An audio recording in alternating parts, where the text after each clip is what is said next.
Today's our topic is control and coordination for class 10th science. आज आज की video में हम कंट्रोल एंड कोऑर्डिनेशन के बारे में पढ़ेंगे। और ये जो मैंने क्वेश्चन लिया है आपके प्रीवियस ईयर क्वेश्चन है, क्योंकि वहाँ से कोई सिमिलर क्वेश्चन आने के बहुत चांस होते हैं। तो टुडेज कोऑर्डिनेशन ऑफ प्लांट। अब प्लांट में कोऑर्डिनेशन टू टाइप्स होते हैं, एक होता है मूवमेंट, एक होता है हार्मोन। मूवमेंट को हम क्या कहते हैं? रिस्पॉन्स। प्लांट में मूवमेंट टू टाइप से होता है।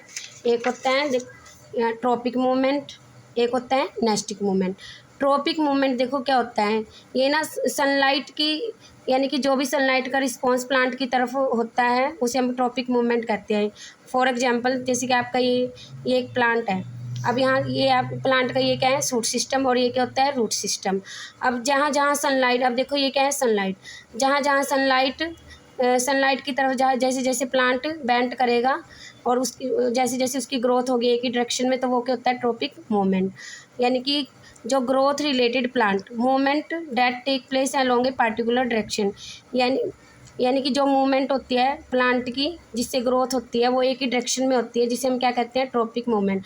जहाँ जहाँ लाइट होगी और प्लांट उसी की तरफ क्या होगा? पौधे का झुकाव होगा, बेंट मूवमेंट होगा, तो उसे हम क्या कहते हैं? Tropic movement.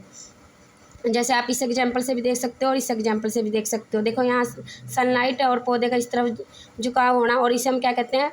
Positive phototropism. Phototropism क्यों कहते हैं? क्योंकि फोटो का मतलब लाइट, यानी कि पौधे का रिस्पॉन्स देना लाइट की तरफ। नेक्स्ट है नेस्टिक मूवमेंट। ये होता है non directional movement. Plant in response to stimuli call nastic movement. तो नॉन डायरेक्शनल मूवमेंट कैसे होती है नेस्टिक मूवमेंट में? जैसे कि आप ले सकते हो, जैसे मिमियोसा प्यूडिका प्लांट होता है, और एक होता है जैसे ये मून फ्लावर, इसका एग्जाम्पल है। तो ये मिमियोसा का दूसरा नाम होता है छुई मुई का प्लांट। अब देखो जैसे हम छुई मुई के पौधे को हम जैसे ही टच करते हैं तो क्या हो जाता है? वो ऐसे पूरा झुक जाता है जैसे हम उसका फिंगर से टच करते हैं। तो यानी कि उसकी कोई भी डायरेक्शन नहीं होती, वो इधर भी मुड़ जा सकता है और वो उधर भी। तो उसका यानी कि तब यहाँ से एक डेफिनेशन बनती है नॉन डायरेक्शनल मूवमेंट, और उसके बाद उसकी ग्रोथ क्या हो जाती है? स्टॉप हो जाती है। तो non directional movement in plant in response to stimuli, यानी कि उस नॉन डायरेक्शन का होना, यानी कि उसकी कोई भी डायरेक्शन नहीं है, तो प्लांट का जो स्टिमुलाई रिस्पॉन्स देना उसको हम क्या बोलते हैं? Nastic movement. और इसमें ग्रोथ इन्वॉल्व नहीं होती। और इसके एग्जाम्पल है नेस्टिक मूवमेंट के मिमियोसा प्यूडिका, मून फ्लावर और इंसेक्टिवायरस और पीचर प्लांट। इंसेक्टिवायरस प्लांट कौन सा होता है? जिसमें ना जैसे इंसेक्ट प्लांट पौधे पर बैठता है और पौधा उसको एकदम से बंद कर लेता है, तो उसको बोलते हैं हम नेस्टिक मूवमेंट।